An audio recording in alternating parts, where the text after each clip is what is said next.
Good morning students. Beta, we have completed up to question number 10 and now I am going to discuss the question number 11. What is question number 11? In a fraction, if numerator is increased by 40%, any fraction is there and we increase the numerator by 40%.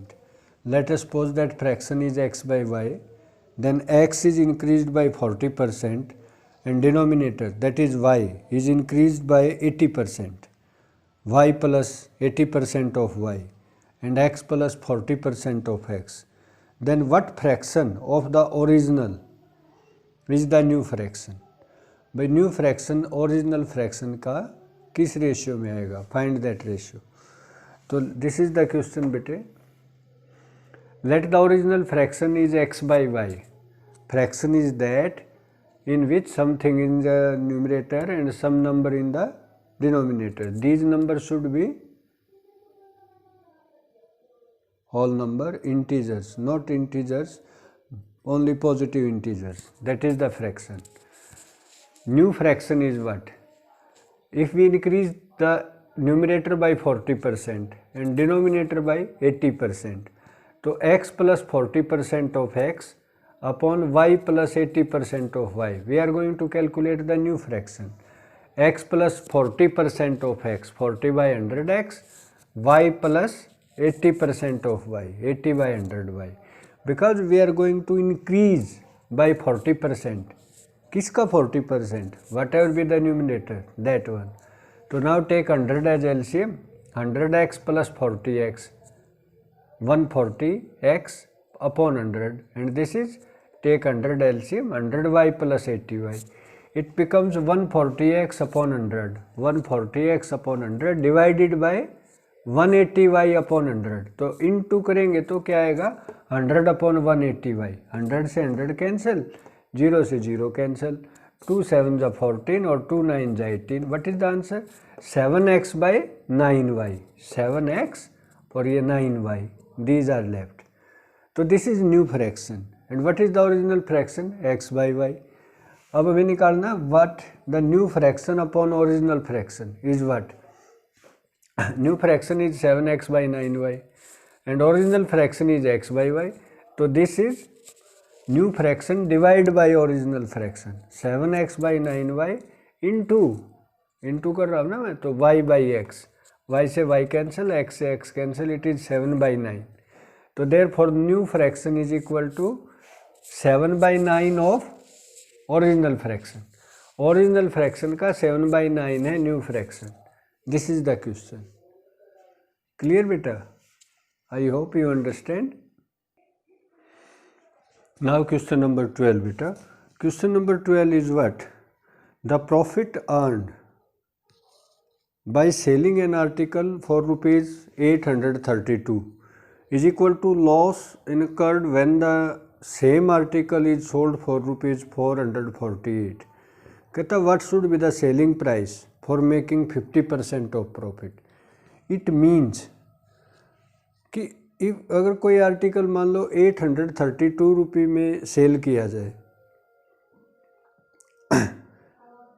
then whatever be the profit earned is equal to the loss when the same article is sold for rupees 448. देखो अगर 832 में cell करेंगे बेटे तो profit होता है और उसी आर्टिकल को अगर 448 रुपीज़ में सेल करेंगे तो लॉस होता है. But in both the cases loss and profit are equal. तो ये कहता है कि what should be the selling price, उसकी क्या सेलिंग प्राइस रखें कि प्रॉफिट 50% हो जाए. तो what is the question? Look here. Profit earned when selling price is rupees 832 is equal to loss when selling price is 448. 832 में किसी चीज़ को सेल करने पे जितना प्रॉफिट होता है उसी आइटम को अगर 448 में सेल करें तो जितना लॉस होता है दोनों बराबर हैं. अब प्रॉफिट क्या होता है? प्रॉफिट होता है selling price minus cost price. बेटा when selling price is more than cost price then profit is there. तो how much profit, selling price minus cost price. और लॉस में क्या होता है, कॉस्ट प्राइस ज़्यादा होती है, सेलिंग प्राइस कम होता है। तो both are equal, selling price minus cost price, then cost price minus selling price, because loss is there. But how much cost price that we don't know. ठीक है, तो calculate for cost price है। 448 को इधर ले आओ, 832 plus 448 is equal to, ये सी cost price इधर आगे इस कॉस्ट प्राइस में ऐड हो जाएगा, सेम है ना कॉस्ट प्राइस, तो ट्वाइस ऑफ सीपी। अब ये 2 यहाँ डिवाइड हो जाएगा, 1280 divided by 2, you will get 640. Cost price of that article is 640।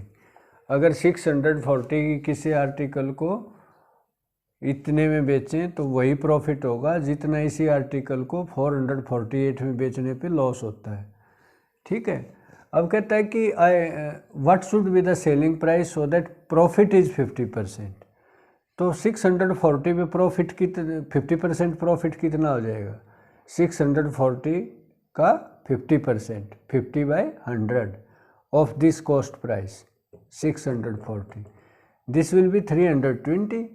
तो 320 प्रॉफिट चाहिए उस आर्टिकल को सेल करने के लिए 50% प्रॉफिट में, इतना प्रॉफिट चाहिए, ये कॉस्ट प्राइस है। तो selling price should be what, sum of both these 960। Clear? ठीक है, कर लोगे ना बेटा। अब क्वेश्चन नंबर 13 है।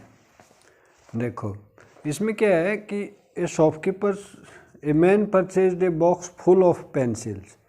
एक पेंसिल का बॉक्स परचेज करता है, किस रेट पे, at the rate of 7 for ₹9। 9 rupees की 7 पेंसिल ले के आता है वो, and sold all the them at the rate of 8 for ₹11। और 11 रुपीज़ की 8 सेल कर देता है। 9 रुपीज़ की 7 तो खरीदता है और 11 रुपीज़ की 8 सेल कर देता है। अब इस ट्रांसैक्शन में उसको 10 रुपीज़ का प्रॉफिट होता है।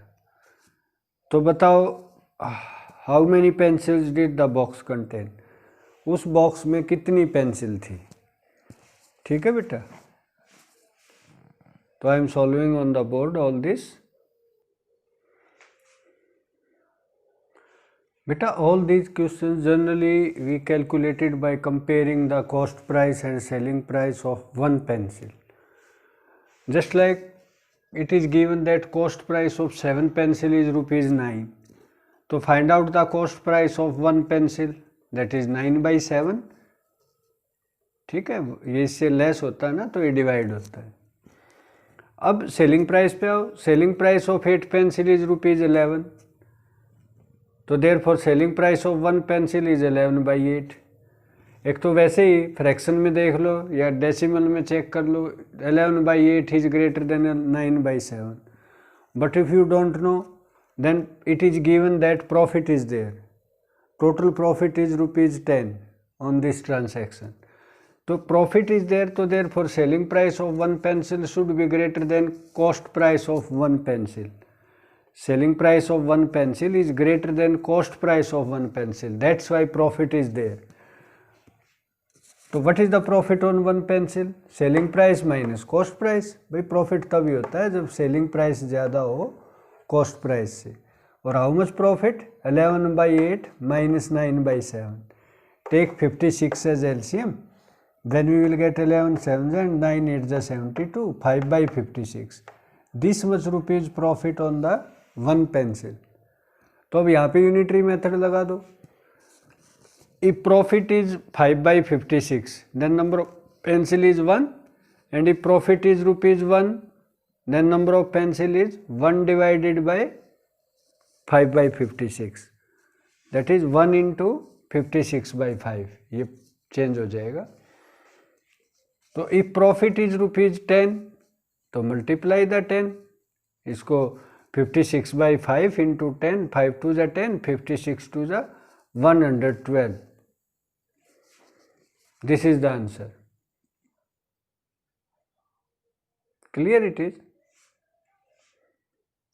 First we find the cost price of one pencil, then we find the selling price of one pencil, then we find the profit on one pencil, and then use the unitary method.